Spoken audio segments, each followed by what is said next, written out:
flooring preparation. So gravel bedding. Tapos ang spacing ng 10 mm na rebar natin is 60 ang separation nila.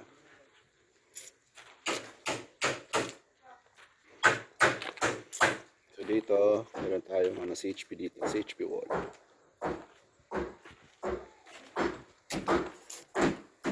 So yung gravel bedding, G1 ang ginamit na pang bed. G1 gravel.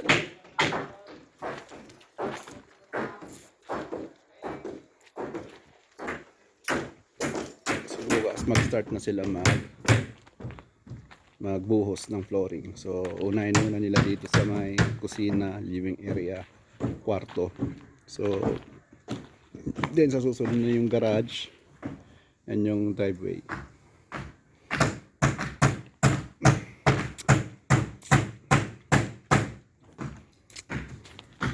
Ito abang para sa lababo.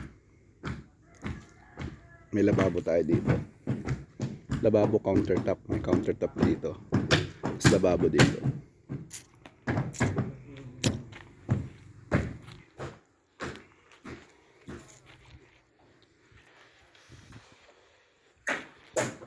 Yung ibang hagdan. Dito yung landing.